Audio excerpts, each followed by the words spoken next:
Bueno, muy buenas noches a todos. Vamos, voy a dar un momentito antes de hacer la oración inicial para esperar que más hermanos se conecten.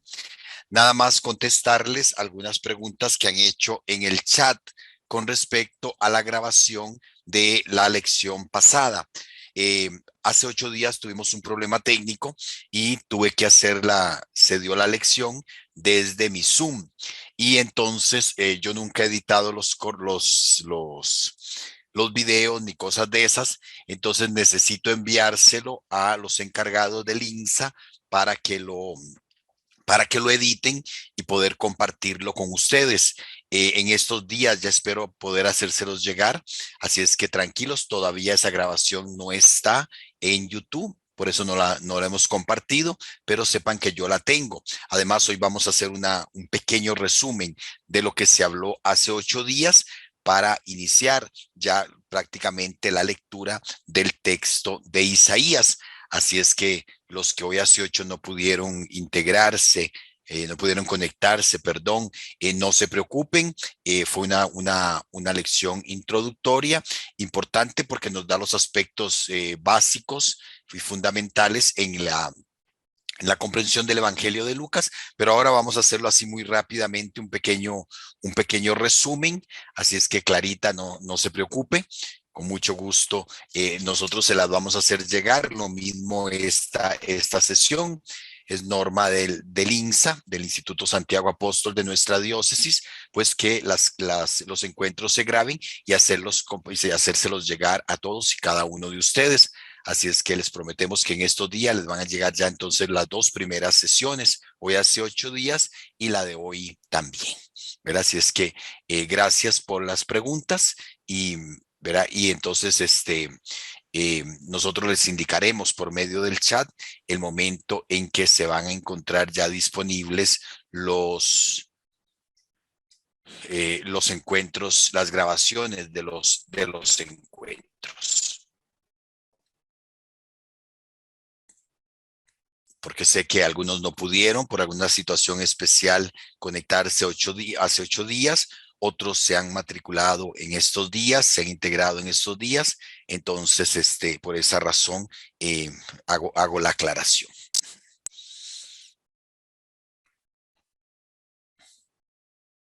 Bueno, vamos entonces a dar inicio a este nuestro encuentro.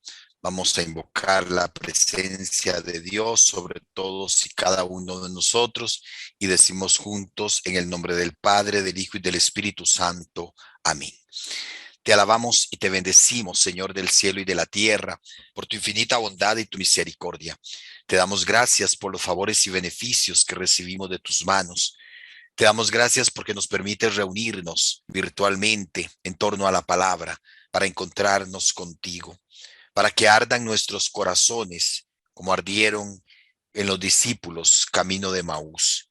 Te pedimos que nos ilumines, que te quedes con nosotros, Señor, para que esta palabra penetre en nuestra vida y produzca frutos abundantes. Te alabamos, te bendecimos, te adoramos y te glorificamos, porque tuyo es el reino, el poder y la gloria por los siglos de los siglos. Amén. Bueno, bueno, de nuevo, muy buenas noches a todos. Muchas gracias por estar acá. Recordarle las indicaciones generales, en la medida de lo posible, los audios y los videos y las cámaras apagadas, ¿verdad? Para que entonces la, la, grava- la ya no dije, eh, tengamos más facilidad y mejor conexión a Internet, ¿verdad? Y así también evitamos interferencias y distracciones. Bueno, gracias por estar hoy acá. Estamos en este encuentro, en este pequeño curso de introducción al Evangelio de San Lucas, que decíamos es el Evangelio que vamos a iniciar próximamente en el ciclo lectivo, el ciclo, perdón, litúrgico que inicia en noviembre, después de la fiesta de Cristo Rey, primer domingo de Adviento. Vamos a empezar la lectura del Evangelio de Lucas en los domingos, en las liturgias dominicales.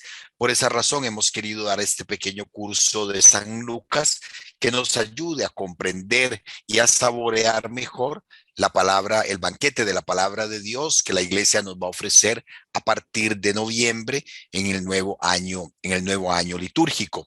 Decíamos que hoy hace 8 días hicimos un breve repaso, así una breve introducción al Evangelio de San Lucas. Voy a ir repasando así rápidamente. Después les vamos a hacer llegar el video y también la grabación y les vamos a hacer llegar pues las diapositivas para que ustedes también las tengan en sus casas, ¿verdad? Decíamos que para entender el Evangelio de Lucas tenemos que comprender que se trata de una obra en dos volúmenes. Por eso hablamos de la unidad de la obra lucana que contiene el Evangelio de San Lucas y Hechos de los Apóstoles. Cuando San Lucas se dispone a escribir el Evangelio, ya tiene un plan, ¿verdad? Y lo hace pensando precisamente en una obra en dos partes, una obra que inicia con el Evangelio de la infancia, que es lo que vamos a ver hoy, y que se continúa después de la pasión, muerte y resurrección del Señor y de la ascensión al cielo, se continúa en el libro de los Hechos de los Apóstoles, terminando con la llegada del Evangelio a Roma, que es la capital del imperio, cuando San Pablo precisamente llega a Roma. Entonces es una obra muy, muy extensa y todos los especialistas desde 1679 con Lightfoot hasta los estudios de principios del siglo pasado, el siglo XX, es una teoría aceptada por la mayoría de los especialistas. Hay una unidad de estilo, de lengua y de enseñanza teológica en el Evangelio de Lucas y en los Hechos de los Apóstoles, o como algunos lo llaman, el Evangelio de la Iglesia. Con respecto a la fecha de la composición, decíamos probablemente el Evangelio de Lucas fue escrito entre el año 80 y 90 aproximadamente, después de que se escribió el Evangelio de Marcos, que la mayoría de los especialistas aceptan como el primer evangelio que se escribió. Recordábamos aquí que el orden canónico, es decir, el orden que aparece en los evangelios en la Biblia, no corresponde a un orden cronológico. No es que el Evangelio de Mateo, porque es el primero en la Biblia, fue el primero que se escribió, el segundo Marcos, el tercero Lucas y el cuarto Juan. No, sabemos que el primero fue Marcos, después vinieron el Evangelio de Lucas y Mateo y por último el Evangelio de Juan. Entonces, cuando hablamos de primer evangelio, segundo evangelio, tercer evangelio o cuarto evangelio, nos referimos al orden como aparecen en el canon de la Biblia, es decir, al orden bíblico y no al orden cronológico. Con respecto al autor, decíamos que una tradición muy antigua lo remite a Lucas, el médico compañero de Pablo, de quien se habla en las cartas paulinas y también en los Hechos de los Apóstoles, una tradición ya desde el siglo segundo, ¿verdad? Pero que el autor detectable por el contenido del libro nos dice que es un greco parlante, ¿verdad? Una persona culta, familiarizada con la cultura griega, que conocía las escrituras judías en su versión griega, no en su versión hebrea, y esto es muy importante, y que no fue testigo inmediato de Jesús. Posiblemente Lucas, como Pablo, no conocieron en persona a Jesús, sino que fueron cristianos de lo que llamamos la segunda generación, o sea, aquellos que recibieron el evangelio de parte de los apóstoles y que creyeron en Jesucristo, se bautizaron y comenzaron a formar parte pues de las primeras comunidades cristianas. Decíamos que el estilo y verá que la lengua y el estilo del autor es uno de los mejores griegos del Nuevo Testamento, ¿verdad? Es una persona que a pesar de que utiliza las escrituras del Antiguo Testamento en griego, conoce muy bien el idioma, maneja e incluso se permite hacer algunas correcciones del griego popular, del griego común y corriente que se hablaba y que es el griego en el que escribe San Marcos.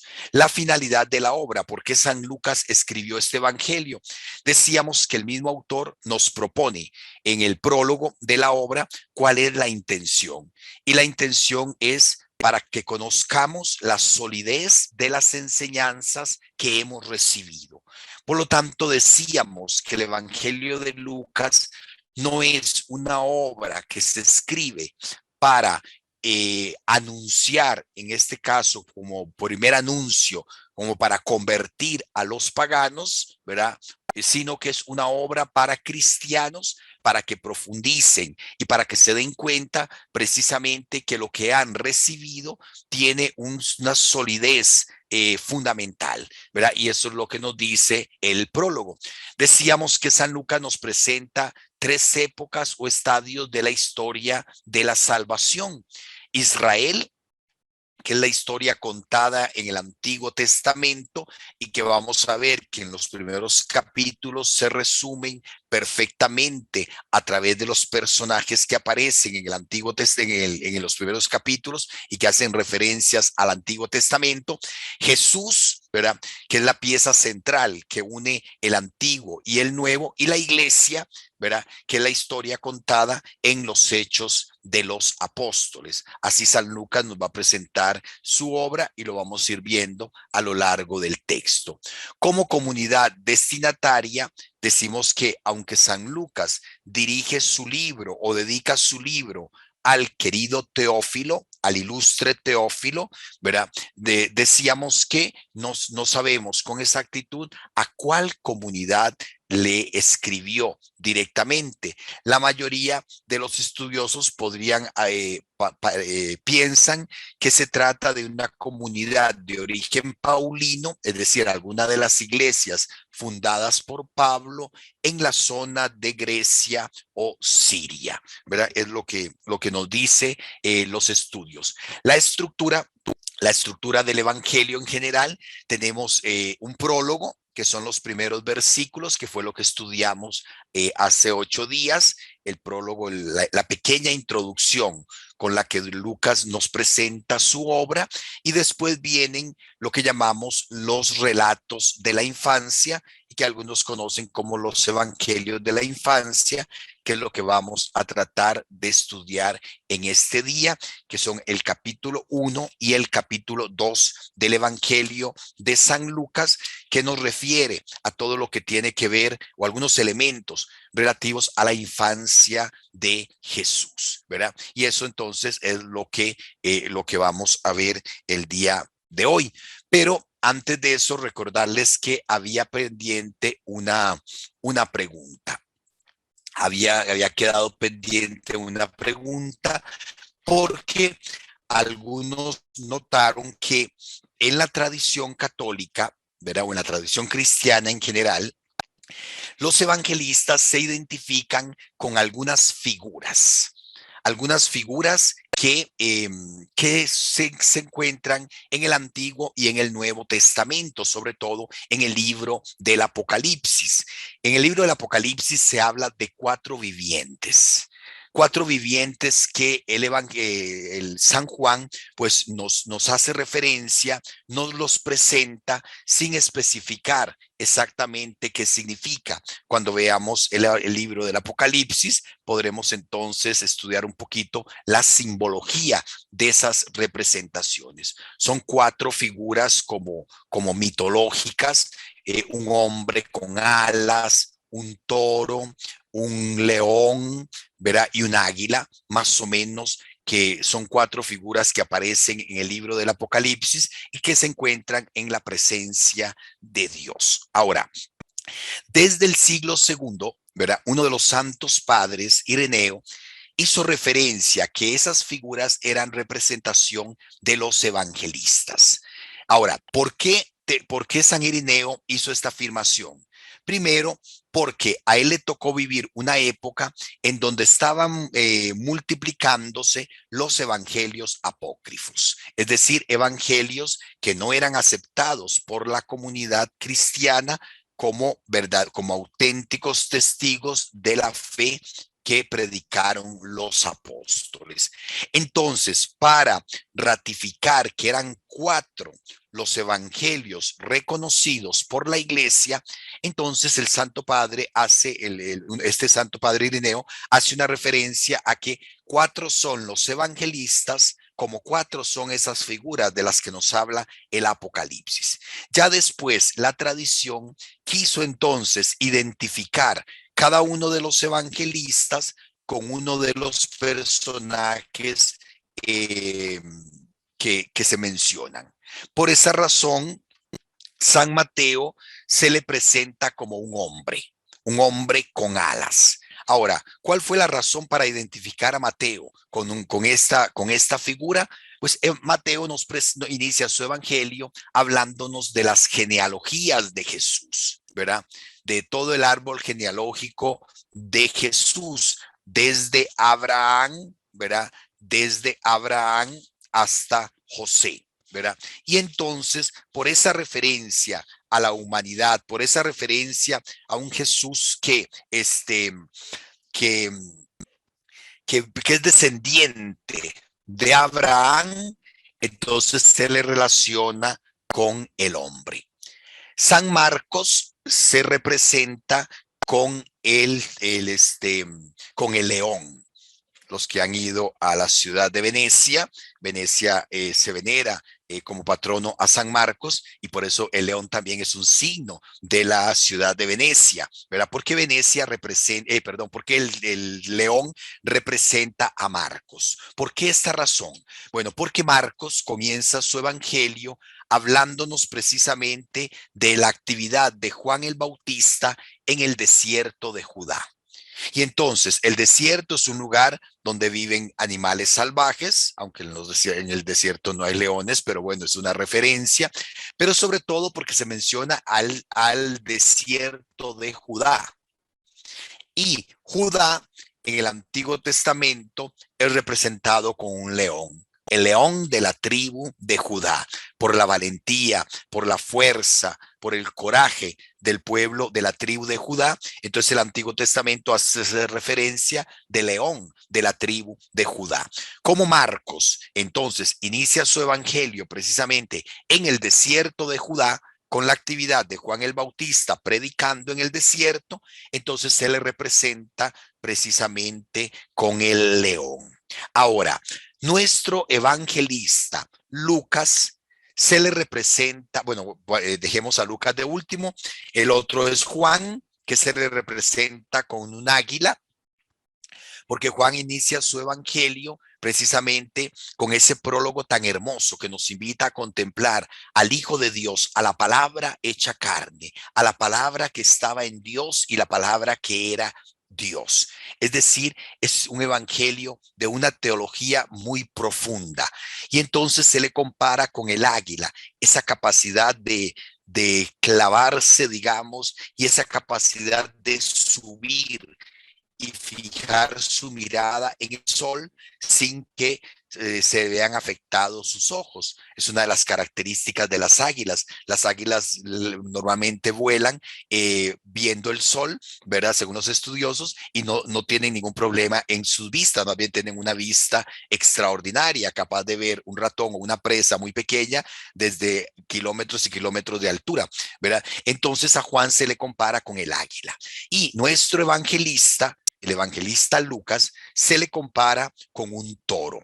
Y la razón por la que algunos han hecho esta afirmación es que precisamente Lucas empieza su evangelio hablándonos de el templo. El templo, vamos a ver, porque cuando se anuncia el nacimiento de Juan el Bautista, se hace referencia precisamente a su padre, como lo vamos a ver hoy, Zacarías, que era sacerdote en el templo. En el templo es el lugar donde se realizan los sacrificios y el toro, el buey o el ternero, porque en realidad no se distingue muy bien la figura, hace referencia precisamente a los animales que se sacrificaban en el templo de Jerusalén. Por eso entonces esta pregunta que creo que la había formulado Norman encuentra su respuesta allí, simple y sencillamente en la tradición de la iglesia, y que ha pasado mucho a la iconografía. En muchas catedrales vamos a ver a los evangelistas muchas veces como hombres y al pie de cada uno de ellos, pues esta figura, esta representación, este simbolismo, ¿verdad? Pues entonces, para que lo tengamos presente, Lucas se representa con el toro porque empieza su evangelio en el templo, que es el lugar de los sacrificios. En algunas de las Biblias, Auxiliadora Rojas me hacía llegar una imagen de la Biblia que ella utiliza, donde viene también la explicación y es más o menos es en estos términos. Si ustedes buscan en Google, sobre todo las páginas católicas, se van a dar cuenta que es la misma explicación, ¿verdad? Pero como les digo, es una cuestión de la tradición, no es que la misma Biblia en sí identifique a cada evangelista con una de estas figuras. Es algo de la tradición católica, verá, que hunde sus raíces precisamente en alguna afirmación de los santos padres. ¿Ok? Bueno, después de ver esto, verá, vamos a entrar a los relatos de la infancia de los relatos de la infancia o evangelios de la infancia, que son precisamente aquellos evangelios o aquella parte del evangelio que nos habla de los momentos de la infancia de Jesús. Estos relatos son propios de Marcos, perdón, de Lucas. Ahora, tenemos que recordar que de los 4 evangelios que tenemos, solamente Mateo y Lucas hacen referencia a la historia de la infancia de Jesús, ¿verdad? Marcos, por ejemplo, comienza su evangelio de manera clara diciendo: comienzo del evangelio de Jesucristo, Hijo de Dios, ¿verdad? El Cristo, Hijo de Dios. Y San Juan nos comienza su evangelio invitándonos precisamente en ese prólogo tan lindo y tan profundo a contemplar la palabra junto a Dios. Es Mateo y Lucas los que hacen referencia a esto que llamamos precisamente evangelios de la infancia. Tienen muchos elementos en común. Si ustedes comparan Mateo y Lucas, vamos a encontrar muchísimos elementos en común, ¿verdad? Que nos hacen ver precisamente la historicidad, ¿verdad? Y la intención teológica de estos relatos. Sin embargo, también tienen sus diferencias. Por ejemplo, Mateo hace una lectura de la infancia, de los acontecimientos de la infancia de Jesús a partir de la persona de José. De hecho, es el evangelio que más habla de San José y lo presenta todo desde la perspectiva del padre adoptivo de José. Sin embargo, San Lucas lo hace desde la perspectiva de la madre. Es el evangelio que más nos habla de María Santísima y que por eso algunos han querido, algunos afirman que San Lucas tuvo contacto con la Virgen y que la Virgen se convirtió como en una primerísima fuente de la que San Lucas escuchó estos relatos de la infancia. Sin embargo, son perspectivas, maneras distintas de presentar las cosas, pero el núcleo fundamental de la enseñanza viene siendo el mismo. Ahora, decíamos que esta sesión del Evangelio, de los primeros capítulos, los primeros 2 capítulos del Evangelio de Lucas, son propios de San Lucas y están construidos de tal manera que representan un paralelismo entre la figura de Juan el Bautista y Jesús. Un paralelismo que ahorita vamos a ver porque es extraordinario.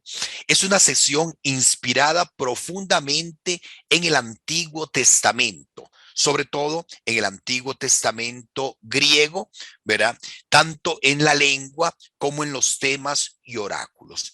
Para escribir esta parte del Evangelio, San Lucas se inspira profundamente en el texto griego del Antiguo Testamento.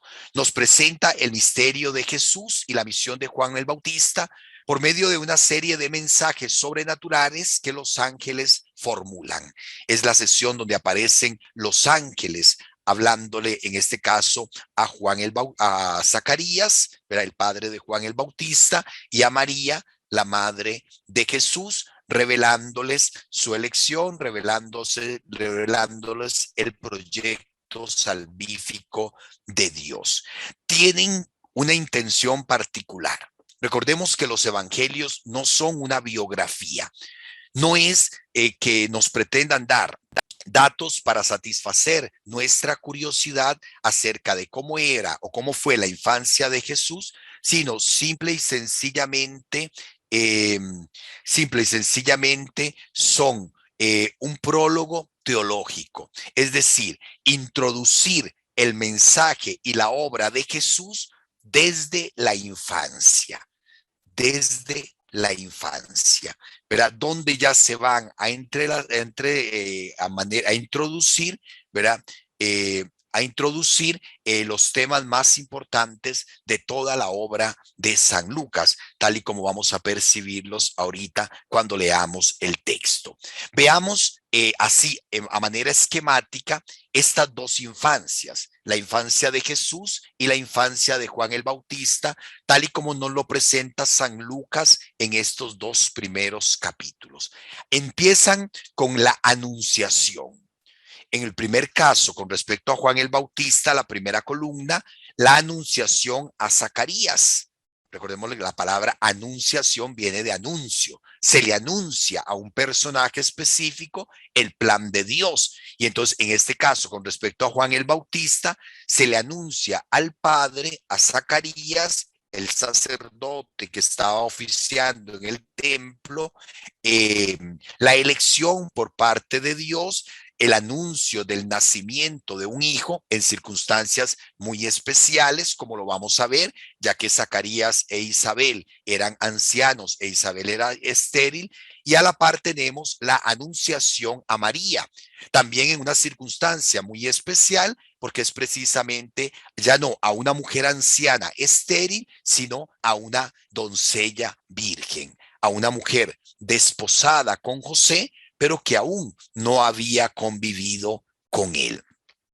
Viene el tema de la visitación y el Magnificat, que se nos une los dos personajes, une el drama que está viviendo Isabel con el drama de María, presentándonos una escena extraordinaria y que vamos a ver que es como una consecuencia de la anunciación a María. Aunque aparece solamente en el caso de Jesús, es precisamente una consecuencia del anuncio del ángel a María, como lo vamos a ver. Después tenemos el nacimiento de Juan y también se nos habla del nacimiento de Jesús. En el caso del nacimiento de Juan se menciona la visita de los vecinos y la alegría que produjo eso entre los vecinos y la visita a los pastores. Se menciona el acontecimiento de la circuncisión, lo que correspondía a poner el nombre, ¿verdad? Con respecto a Juan, todo el asunto, ¿verdad? De que Zacarías ha quedado mudo y todo esto, y Jesús que es llevado al templo, ¿verdad? También presentado al templo, ¿verdad? Y la profecía de Zacarías con la profecía de Simeón y Ana. Y se nos presentan dos himnos, el Benedictus que vamos a ver, y se nos presenta otro himno también muy bonito que vamos a leer, que se llama en latín el Nunc Dimittis, que ahorita vamos a ver qué significa. Al final se hace una referencia a la vida escondida de Juan, ¿verdad? Que vivía en el desierto, ¿verdad? Y cómo se alimentaba, y después una referencia a la vida escondida de Jesús en Nazaret, precisamente como crecía en sabiduría y en gracia junto a sus padres, para terminar el capítulo 2 con la mención de Jesús en el templo, perdón, a los 12 años. Entonces vean que esto es lo que llamamos el paralelismo. Vea, son como dos imágenes, ¿verdad? Dos representaciones de dos historias que están íntimamente unidas. La infancia de Juan el Bautista y la infancia de Jesús, con estos paralelismos extraordinarios. ¿Ok? Vamos a empezar entonces con el nacimiento de Juan el Bautista. Por favor, podemos ir leyendo, siguiendo el texto. Les recuerdo que yo estoy leyendo el texto de la Biblia de Jerusalén. Vamos entonces a leer este primer capítulo, este primer párrafo, que es precisamente el anuncio del nacimiento de Juan el Bautista. Hubo en días de Herodes, rey de Judea, un sacerdote llamado Zacarías del grupo de Abdías, casado con una mujer descendiente de Aarón que se llamaba Isabel. Los dos eran justos ante Dios y caminaban sin tacha en todos los mandamientos y preceptos del Señor. No tenían hijos porque Isabel era estéril y los dos de avanzada edad. Veamos que si nosotros revisamos el Evangelio de Mateo, Mateo comienza en las genealogías hablándonos de Abraham, ¿verdad? De hecho, cuando leemos los primeros capítulos, primeros versículos del Evangelio de Mateo, dice precisamente, libro del origen de Jesucristo, hijo de David, hijo de Abraham. Y empieza a decirnos toda la genealogía desde Abraham hasta precisamente José. Hace mención entonces a Abraham como el primero de los patriarcas y todos conocemos, ¿verdad? La historia de Abraham y Sara, precisamente como eran dos ancianos, Sara estéril, al que Dios les promete un hijo, ¿verdad? Un hijo que va a ser Isaac.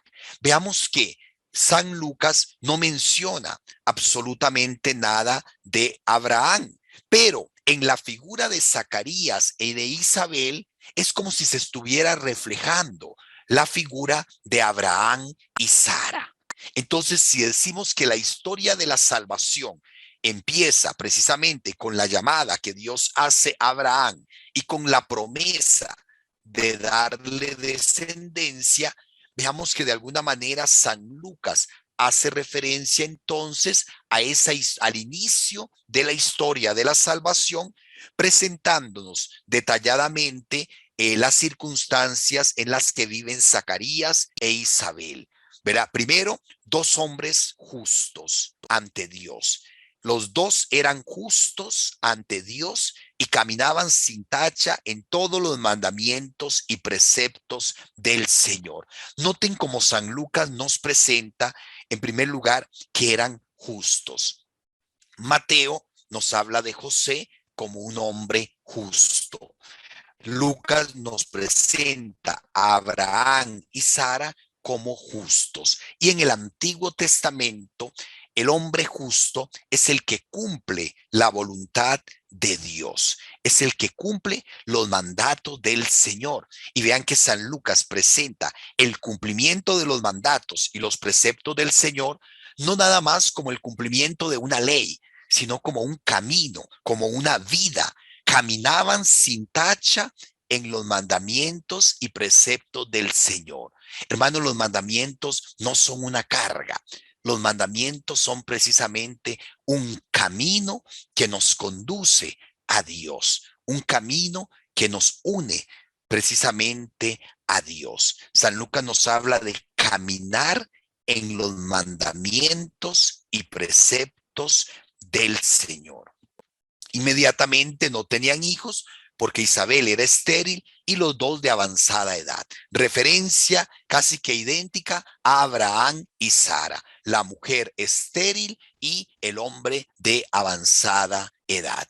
Patricia Montanari, ¿tenés una pregunta? Si querés hacerla en público. Patricia, prende el micrófono si la tenés.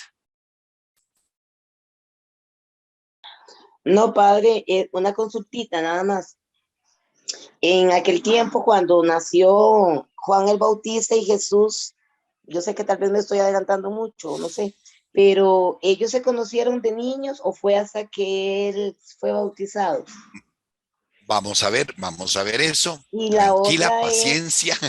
Sí. y la otra es, ahora que usted está mencionando ahí los mandamientos, todo lo que se vivió en el Antiguo Testamento, Jesús lo viene a reinstaurar en el Nuevo Testamento, Testamento. ¿verdad? Yo quería hacerle esa consulta, porque ese día la tengo ahí pendiente.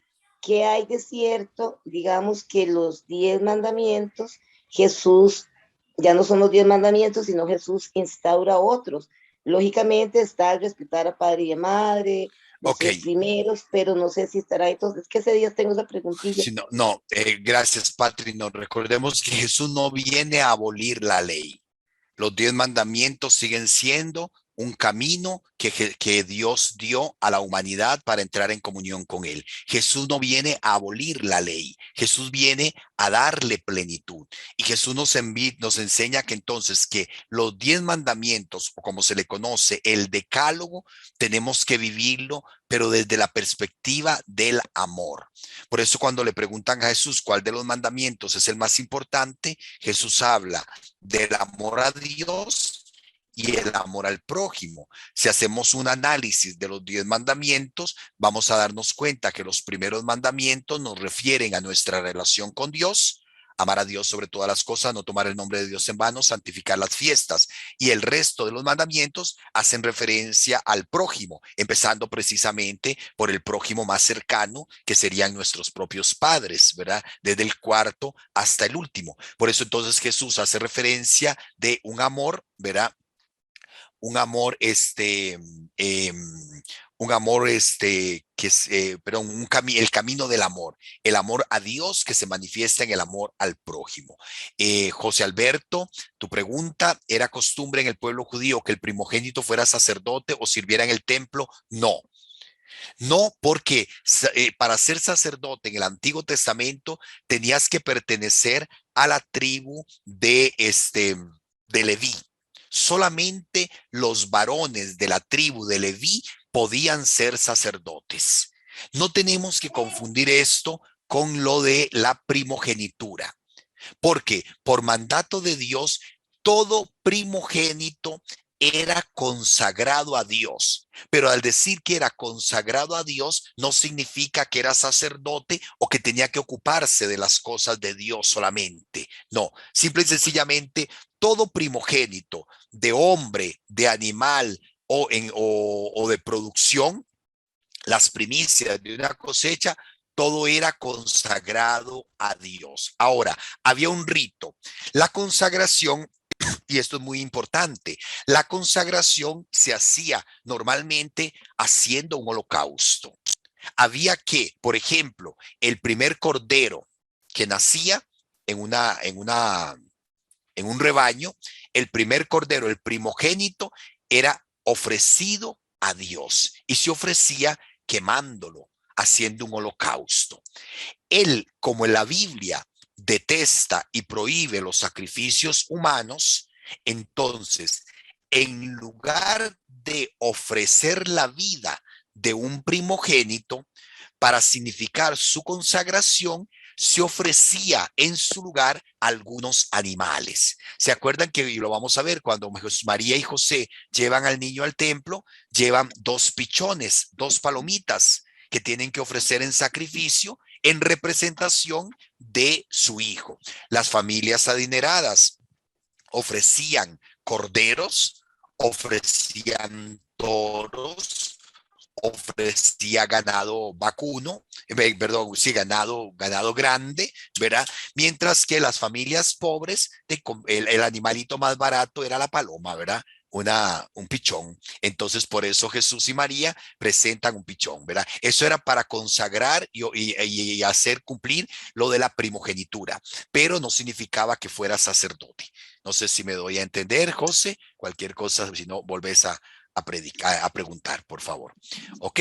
Entonces, bueno, veamos que entonces se hace referencia al inicio de la historia de la salvación a través de la mención de Zacarías e Isabel, ¿verdad? Ahora, continúa el texto. Sucedió que mientras oficiaba delante de Dios en el grupo de su turno, le tocó en suerte, según el uso del servicio sacerdotal, entrar en el santuario del Señor para quemar el incienso.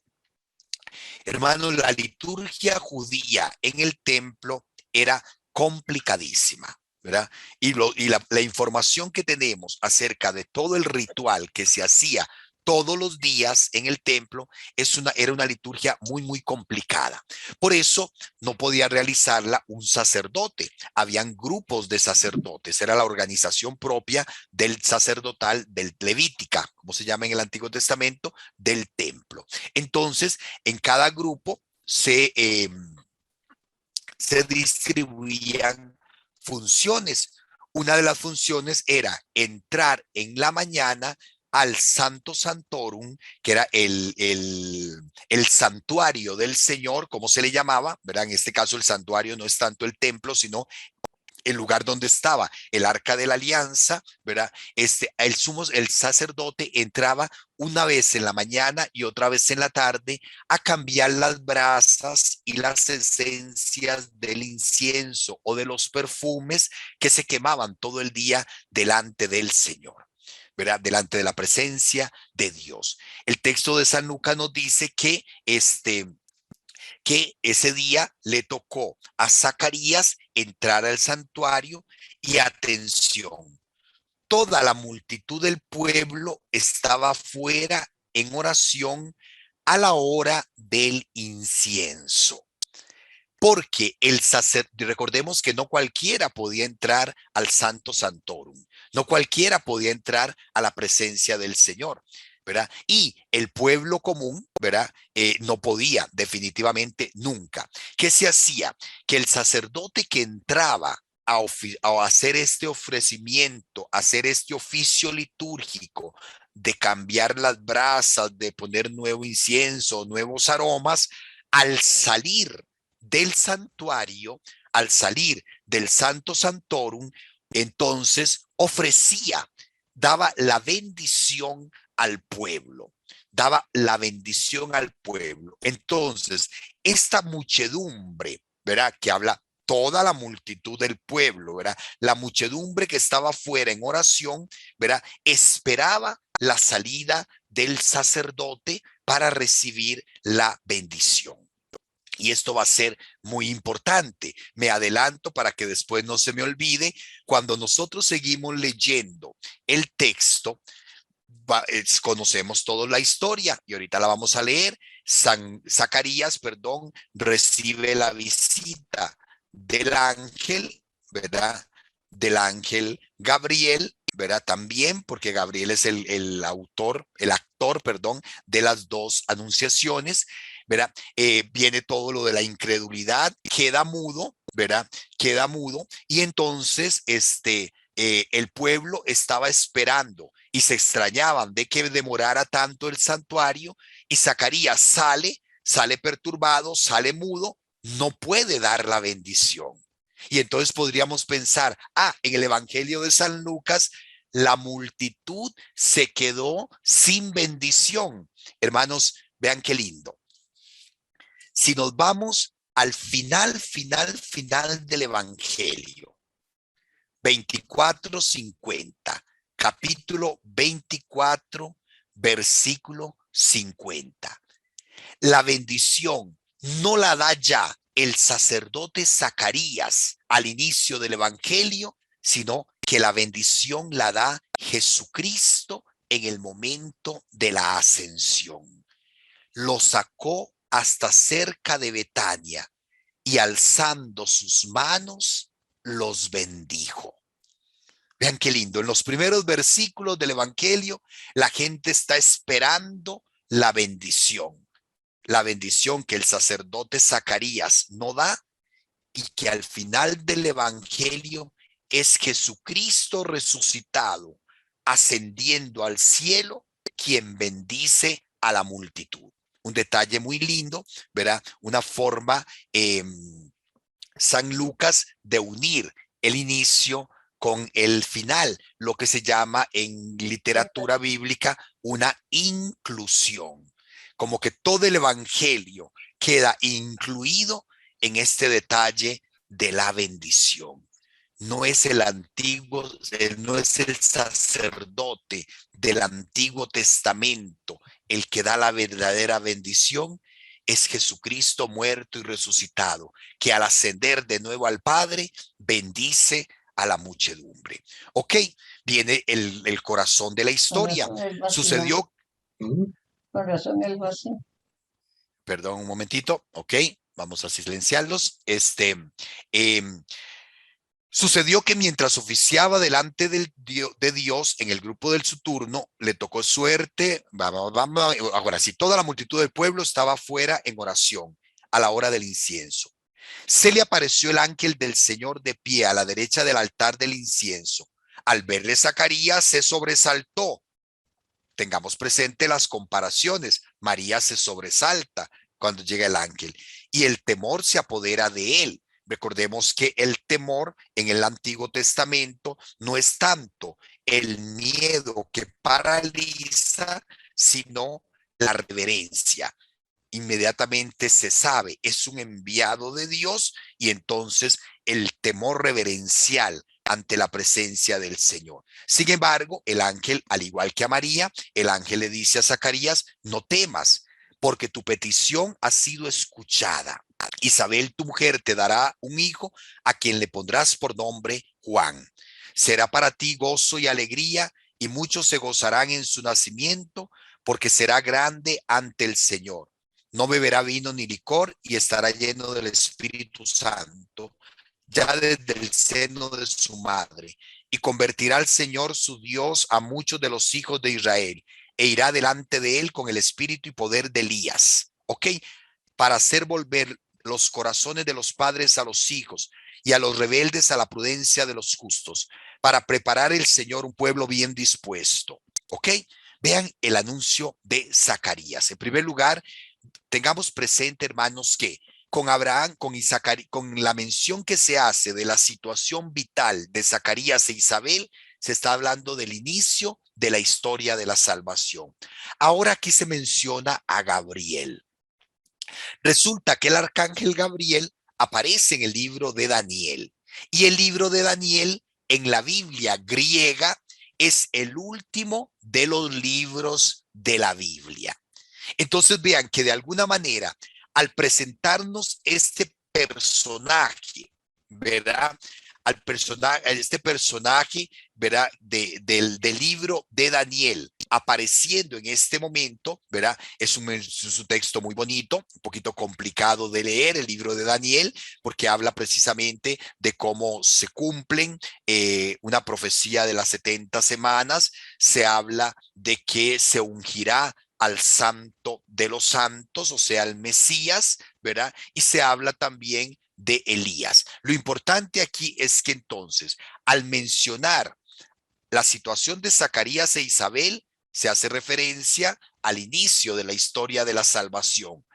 Al presentarnos al arcángel Gabriel, se hace referencia al final del Antiguo Testamento. Con lo que queremos decir que San Lucas nos presenta toda la historia de la salvación reunida en estos pequeños versículos.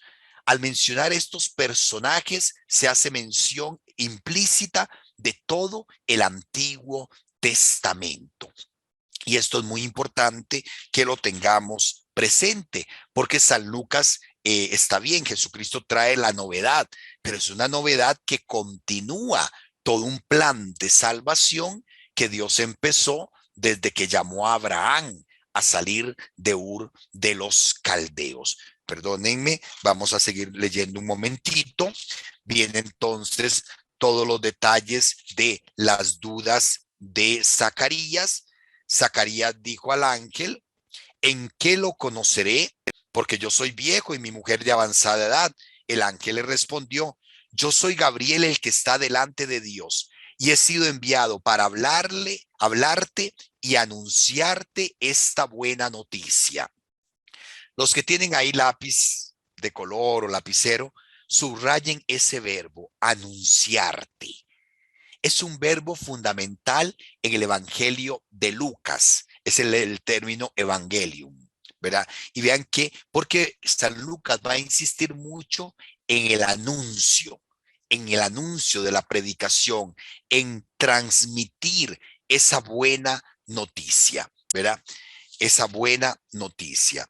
Mira, por no haber creído mis palabras que se cumplirán a su tiempo, vas a quedar mudo y no podrás hablar hasta el día en que sucedan estas cosas. Cuando salió, dice el texto, bueno, el pueblo estaba esperando a Zacarías y se extrañaba de que demorara tanto en el santuario. Y comprendiendo que había tenido una visión, cuando salió no podía hablarles, y comprendieron que había tenido una visión en el santuario. Les hablaba por señas y permaneció mudo. Una vez cumplidos los días de su servicio, se fue a su casa. Días después concibió su mujer Isabel y estuvo durante 5 meses recluida, diciendo: esto es lo que ha hecho por mí el Señor en los días en que se dignó quitar mi oprobio entre la gente. Atención, detalles interesantes de este pasaje. De este pasaje precisamente es cómo se dice que Zacarías no creyó. Si ustedes leen el texto, Zacarías, al igual que la Virgen, Zacarías lo que está haciendo es presentando sus dudas. ¿Cómo va a ser esto? Yo soy anciano, mi mujer es estéril. Sin embargo, el ángel le responde, prácticamente alguien podría decir lo castigó, ¿verdad? Es un texto difícil, ¿verdad? Una acción difícil, pero bueno, lo vemos así, simple y sencillamente.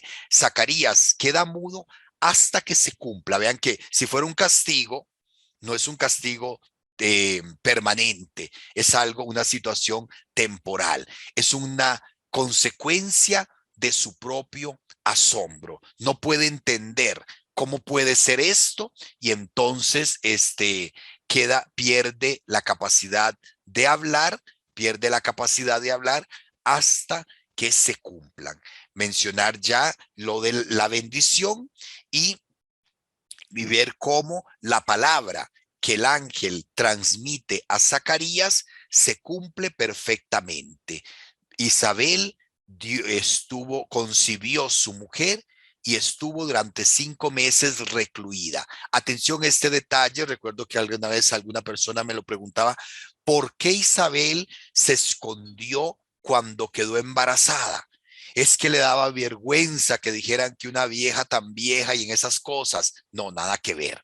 Simple y sencillamente es como eh, como reservarse para ofrecerse a Dios, ¿verdad?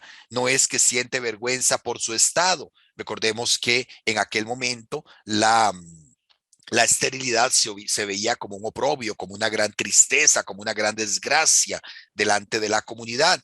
Isabel, si fuera así, más bien hubiera salido a lucirse, a decir, vean, estoy encinta. No, ella prefiere precisamente reservarse eso en señal de gratitud a Dios. ¿Hasta qué momento? Vean que dice que estuvo recluida, ¿verdad?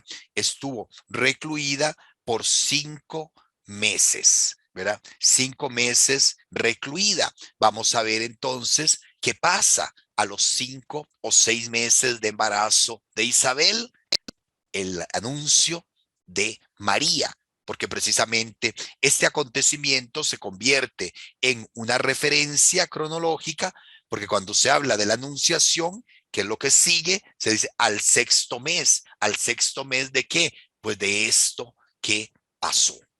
Cuando María visita a Isabel, ¿verdad? Ya Isabel ha cumplido esa promesa de recluirse, ¿verdad? De recluirse, ¿verdad? Y diciendo, oiga la motivación, esto es lo que ha hecho por mí el Señor en los días en que se dignó quitar mi oprobio.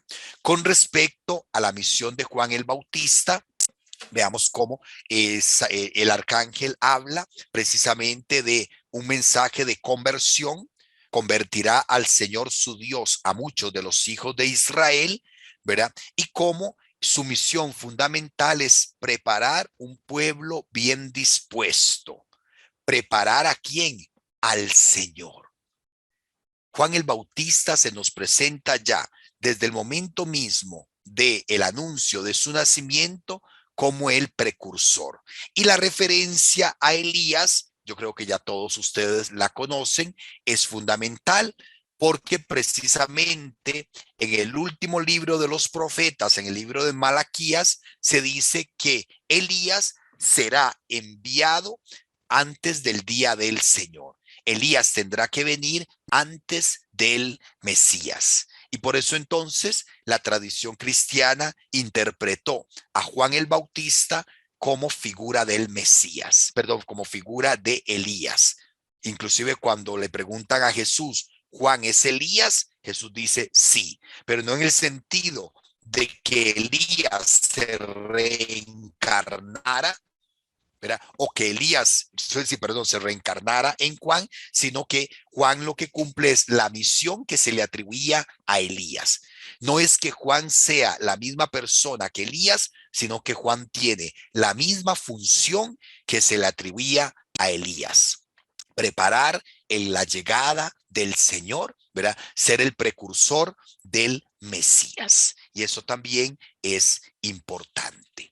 Viene después el tema de la anunciación, ¿verdad? El tema de la anunciación, que es lo que tiene que ver con el nacimiento de Jesús, ¿verdad? El texto, pues todos lo conocemos, ya lo leyeron ustedes. Vean que se habla del mismo personaje enviado por Dios, el ángel Gabriel, ¿verdad? Se habla del envío a una virgen, ¿verdad? A una virgen desposada con un hombre llamado José de la casa de David. Aquí tenemos que mencionar pues ya todo lo que sabemos acerca del ritual de boda del pueblo judío, ¿verdad? Que no era como, ¿verdad? Había un tiempo de compromiso, las personas se comprometían, después del compromiso ya prácticamente se consideraban legalmente esposos, pero el momento de empezar la convivencia común, el momento de consumar el matrimonio era hasta después. Entonces, legalmente, cuando el ángel, cuando se dice que a una virgen desposada, ¿verdad? Entendemos perfectamente que ya había un compromiso formal de matrimonio con José, ¿verdad? Y que legalmente ya eran esposos en el sentido de que había un compromiso, no así que convivieran juntos, porque precisamente es lo que María manifiesta cuando dice, no conozco varón, ¿verdad? Todavía no he mantenido intimidad o no he tenido relaciones sexuales con ningún varón, ¿verdad? Viene el mensaje, bueno, algo importante, bueno, ahorita lo vamos a ver, lo retomo mejor después. Viene después el saludo del ángel, un texto muy importante. Entrando el ángel le dice, alégrate, llena de gracia, el Señor está contigo. Si nosotros tuviéramos acceso al texto griego, esta palabra llena de gracia es una sola palabra en griego. Si no me equivoco, era, bueno, no, mejor no batear, ¿verdad? Se me fue en este momento. Es la única vez que encontramos esta palabra en toda la Sagrada Escritura. Es la única vez que aparece, llena de gracia.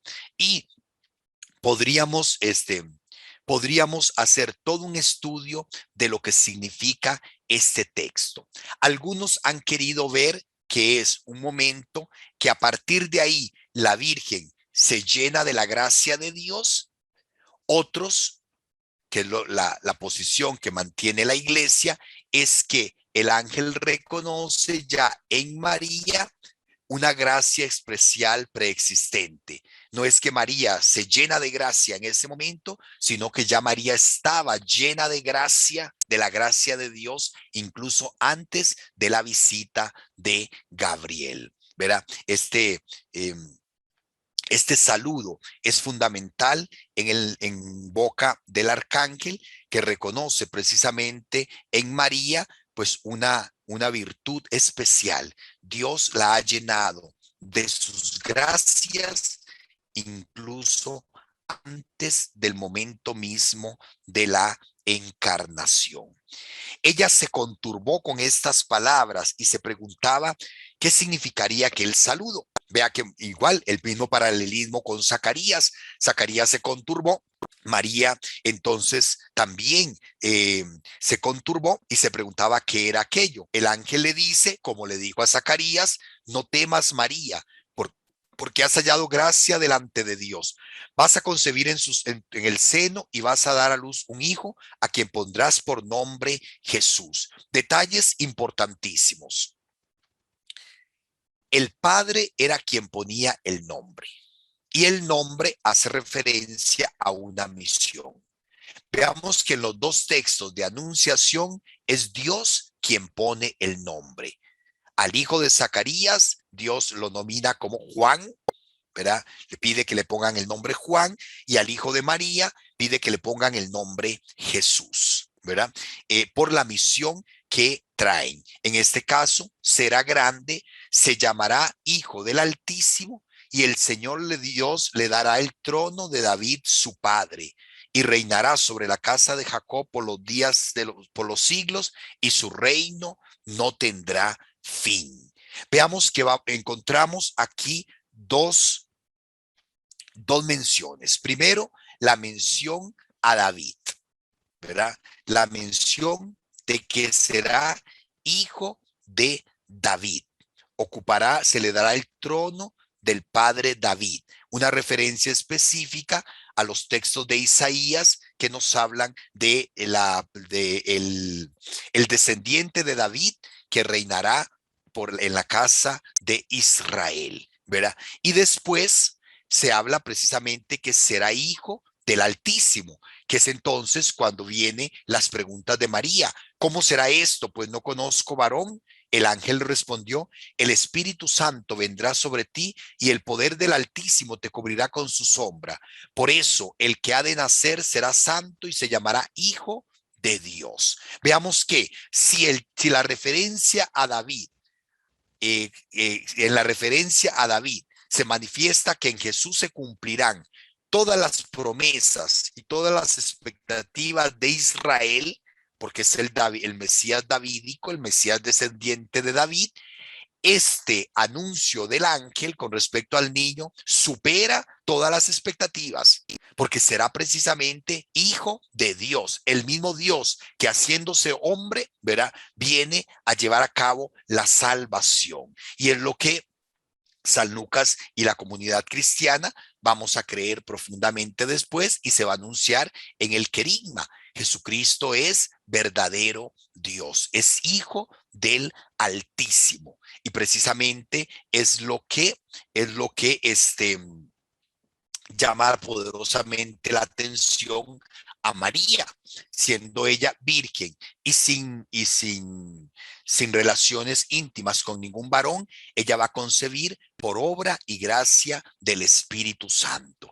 San Lucas deja clarísimo que Jesús es el Hijo de Dios, concebido en María Santísima. Y aquí hay un detalle muy lindo. Vea que dice, concebirás en tu seno.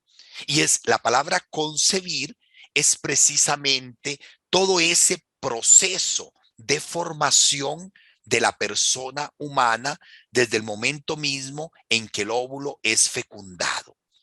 O sea que en María no fue que el Espíritu Santo metió ahí al Hijo de Dios así como por arte de magia. No, se da todo ese proceso de que Él asume nuestra naturaleza humana, naciendo como uno de nosotros, sin participación masculina.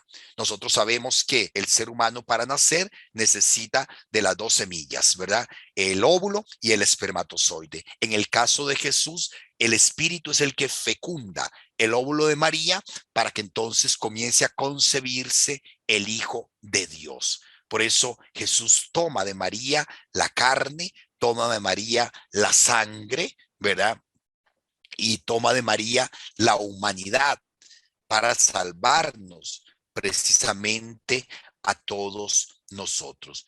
Mira también, entonces, viene la mención que une los dos personajes o los dos acontecimientos. Mira también, Isabel, tu pariente, ha concebido a un hijo en su vejez y ya está de sexto mes de la que se decía que era estéril, porque no hay nada imposible para Dios. Y María respondió: he aquí la esclava del Señor, hágase en mí según tu palabra. Y el ángel, dejándola, se fue. Veamos entonces que se nos presenta la acción de María. Decíamos que, en primer lugar, la respuesta de María anticipa el criterio evangélico sobre quién pertenece a la familia de los discípulos.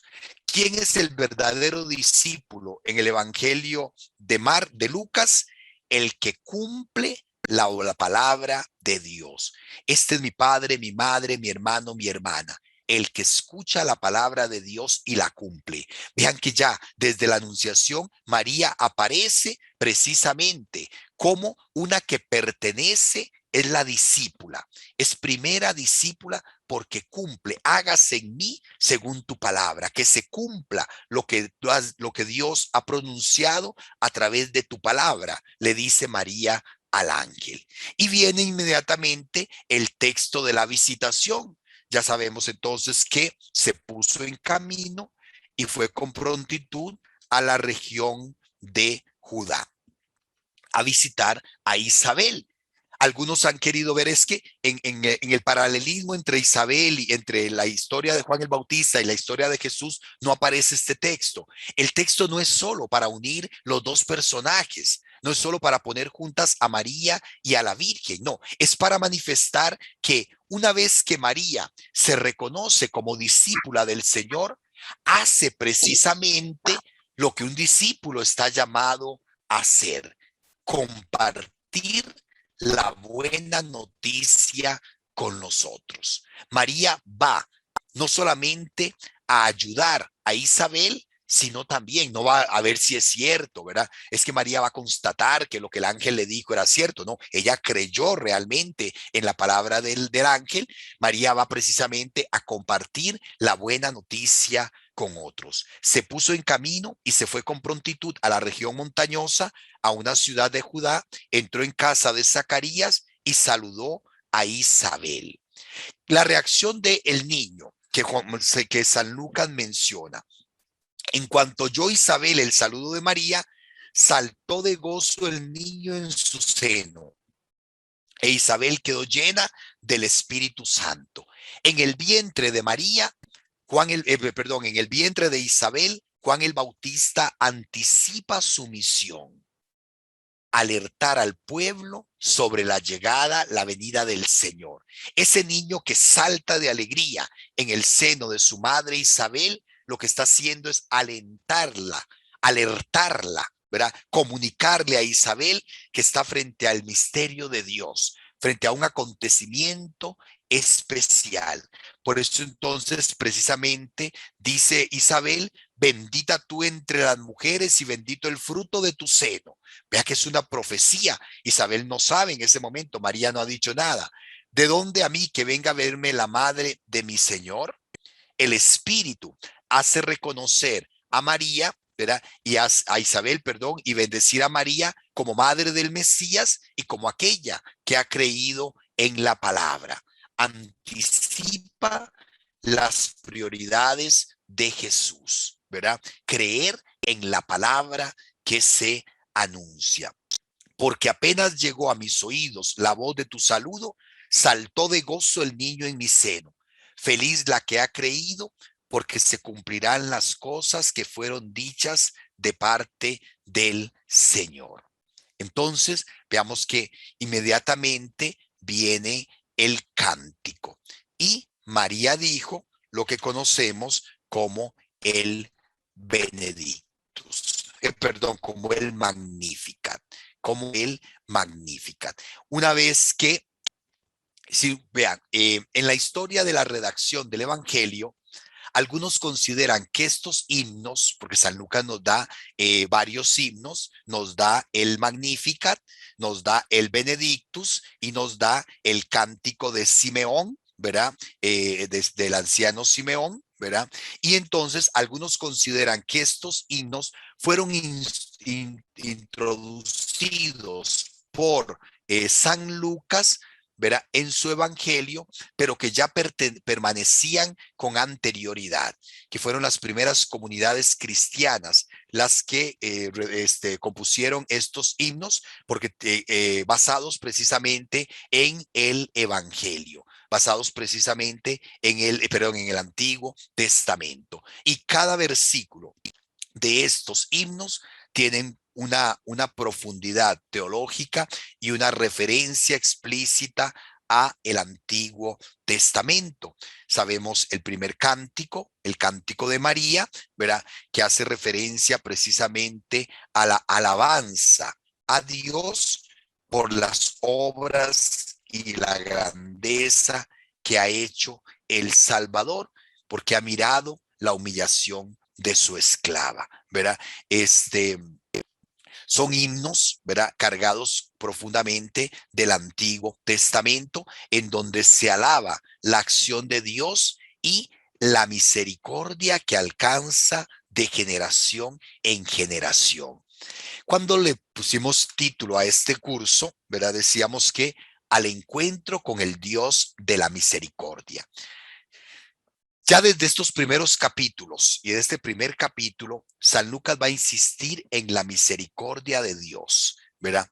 En que toda la acción de Dios es producto de su acción misericordiosa. Su misericordia, dice el versículo 50, su misericordia alcanza de generación en generación a los que lo temen, ¿verdad? Y muestra también la preferencia de Dios hacia los humildes, hacia los sencillos, derribando a los potentados de sus tronos. Lo que San Lucas después va a explicitar en las bienaventuranzas, ya María lo anticipa aquí en el Magnificat, ¿verdad? Dios opta por los sencillos, opta por los pobres, colma a los hambrientos, ¿verdad? Se acuerda de la misericordia que había anunciado desde siempre Abraham y su linaje. Termina el Magnificat diciendo que María se quedó con Isabel unos 3 meses y luego se volvió a su casa. Tenemos una pregunta. José Alberto nos dice: padre, a partir de estos primeros capítulos, ¿cómo podemos entender el dogma de la Inmaculada Concepción? Precisamente los estudios que hoy se han hecho del término llena de gracia, ¿verdad? Permiten encontrar un fundamento bíblico al tema de la Inmaculada Concepción. Por eso les decía, no es que María a partir de ese momento se llenó de gracia, sino que la Biblia, San Lucas deja entrever que ya María era llena de gracia, que Dios la había predestinado, ¿verdad? Y la había agraciado con un dogma, con un don especial, ¿verdad? Que es precisamente inmaculada desde su concepción, previendo la misión que el mismo Señor le iba a encomendar. Entonces, no podemos decir, ve, aquí está el texto el dogma de la Inmaculada Concepción, no, sino que es una referencia bíblica a lo que la Iglesia ha venido creyendo desde siempre. Recordemos cuando vimos el curso de introducción que decíamos que la fe de la Iglesia se fundamenta en la tradición con mayúscula, ¿verdad? Y que la Biblia forma parte de esa tradición. Nosotros no creemos solamente lo que está escrito en la Biblia, no, sino lo que la comunidad de fe guiada por el Espíritu Santo y en comunión con el magisterio ha venido creyendo a lo largo de la historia. Y los dogmas marianos precisamente forman parte de esa tradición con mayúscula, pero que vemos aquí encontrada, digamos, este texto de San Lucas nos habla precisamente este término. Les digo, podríamos pasar un curso completo de 6 meses solo estudiándonos el término kerihatomene, algo así es. Que ya se me olvidó. Después se los digo en griego, llena de gracia, ¿verdad? Es un término extraordinario, ¿verdad? Muchísimos estudiosos han escrito acerca de este término y que precisamente manifiesta esa elección, ¿verdad? Esa situación particular y especial de María delante de Dios. ¿Ok? Continúan los textos, viene el nacimiento de Juan el Bautista, ¿verdad? Se cumple, ¿verdad? El tiempo, Isabel dio a luz, ¿verdad? Y entonces vinieron a saludarla los parientes y los vecinos. Llega el momento a los 8 días, te toca circuncidar al niño, sucede entonces lo que ya conocemos, ¿verdad? Querían ponerle el nombre de su padre, Zacarías, pero Isabel dijo que no, que tenía que llamarse Juan, porque precisamente era lo que el ángel le había anunciado a Zacarías. Había una dificultad, la gente no quería, decía que nadie en la familia se llamaba así, y sin embargo le preguntan al padre, ¿verdad? Y el padre entonces escribe, Juan es su nombre. Ahí se cumple todo lo que el ángel había dicho. Zacarías recobra la capacidad de hablar e inmediatamente hablaba a Dios, alaba a Dios, ¿verdad?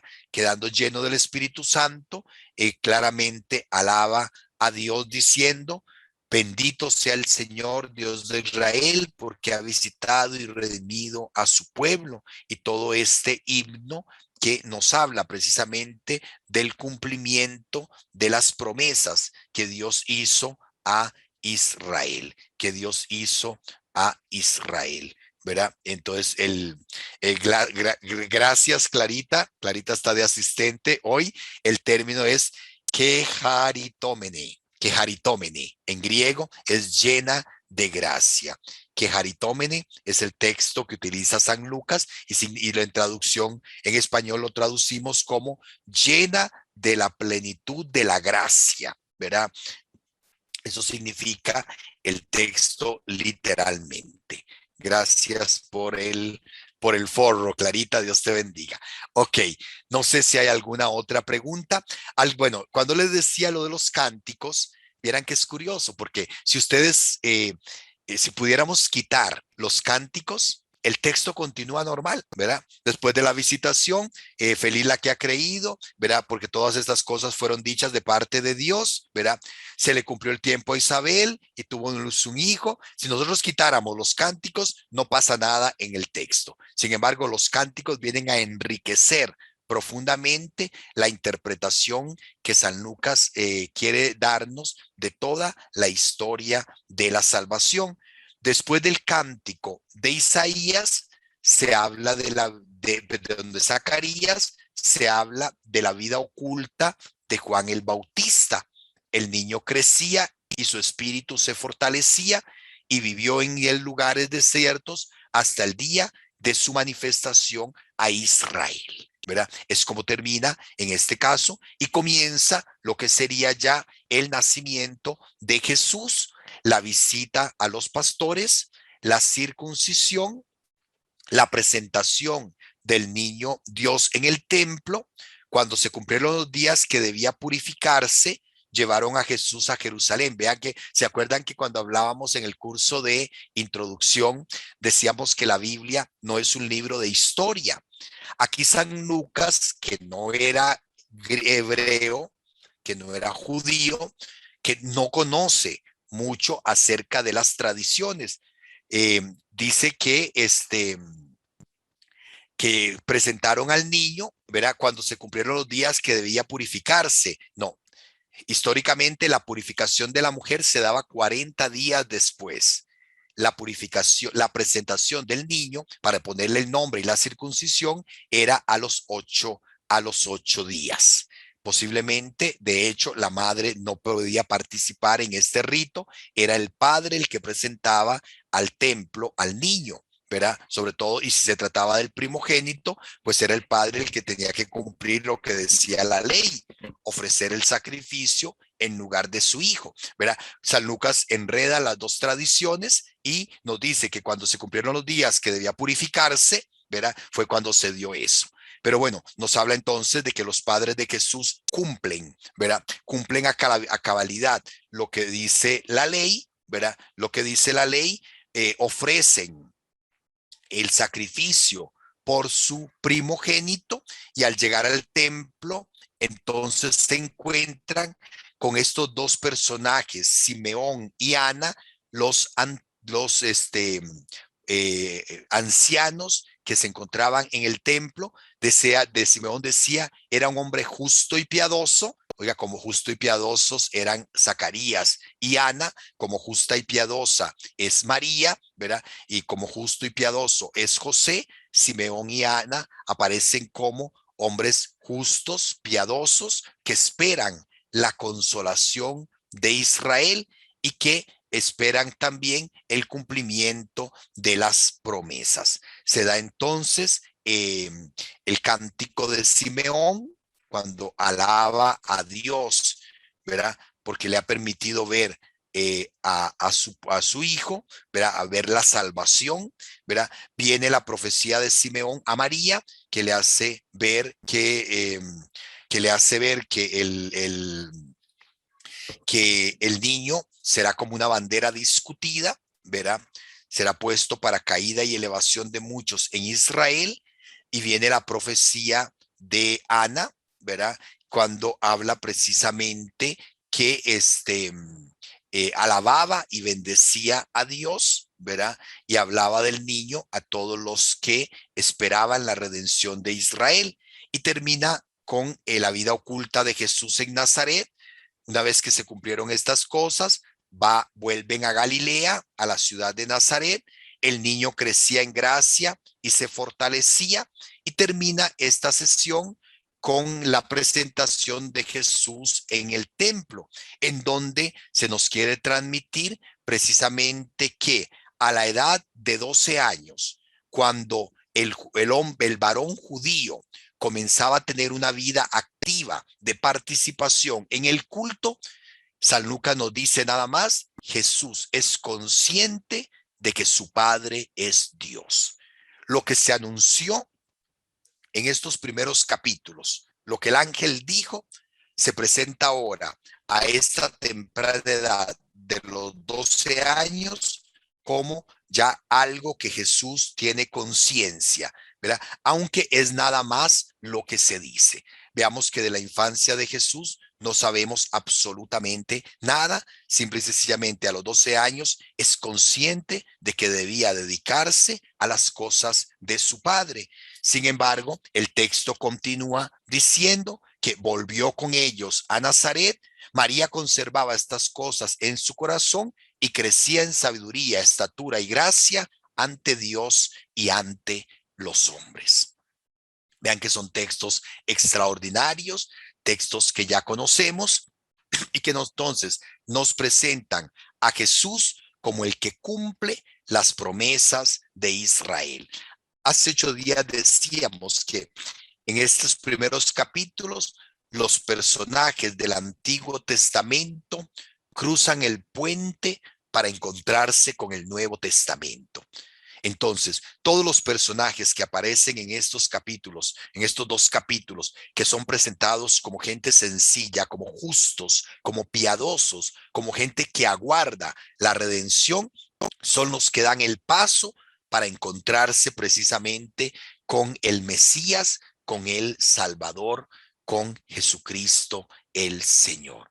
Entonces, San Lucas en estos primeros textos, que son textos que vale la pena profundizar, que vale la pena leer constantemente, son textos que nos hablan precisamente de ese tiempo tan lindo que a todos nos gusta y que a veces lo adelantamos muchísimo. Son los textos que nos hablan de la Navidad.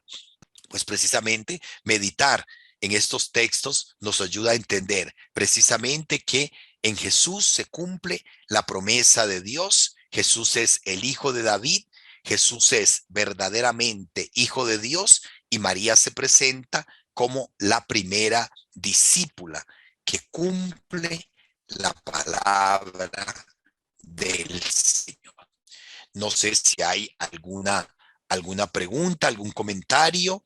Dejo de compartir ¿verdad? Y podemos prender las cámaras para si alguno quiere hacer alguna pregunta, hacer algún comentario, con toda tranquilidad, me avisa, levanta la manita y comentamos un poquito qué nos ha parecido, o si alguno tiene alguna pregunta. Vean que no podemos leer versículo por versículo todos los textos, porque si no nos daría un año completo y no terminaríamos, ¿verdad? Pero por lo menos vamos destacando lo más importante. Y como son textos que ya ustedes se han leído, pues también para de hoy en 8 días, pues leerse por lo menos unos 3, 4 capítulos del Evangelio de Lucas. Por ejemplo, todo lo que tiene que ver con capítulo 3, capítulo 4, capítulo 5. Verá, para ir empezando sobre lo que sería ya, lo que es la preparación del ministerio de Jesús, todo lo que tiene que ver con la predicación de Juan el Bautista, y introducir lo que sería el ministerio de Jesús en Galilea. ¿Alguna pregunta? Vamos a ver, en el chat tenemos algo.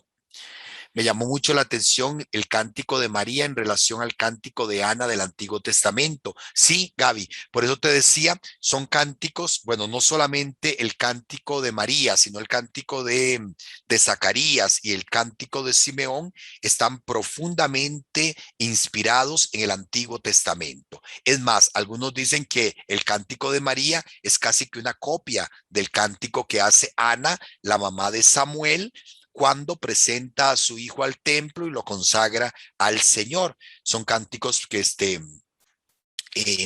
unen las dos historias, ¿verdad? Vean que son situaciones muy similares. Una mujer estéril que queda embarazada y consagra a su hijo al servicio del templo, una virgen, ¿verdad?, desposada con un hombre que queda encinta y que se convierte en discípula, ¿verdad?, en discípula. Sin embargo, en este caso, el cántico de María, como lo anotás, Gaby, nos habla de la plenitud, ¿verdad? La plenitud de la nueva alianza. Como todo el Antiguo Testamento está convergiendo hacia la plenitud que se da en Cristo Jesús y de la que nos habla el Nuevo Testamento.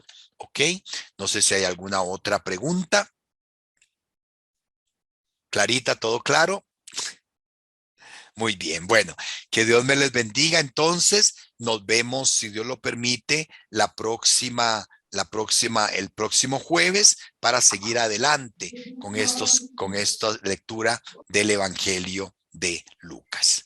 Que el Señor esté con ustedes. Y la bendición de Dios Todopoderoso, Padre, Hijo y Espíritu Santo, descienda sobre ustedes y los proteja y acompañe ahora y siempre. Amén. Amén.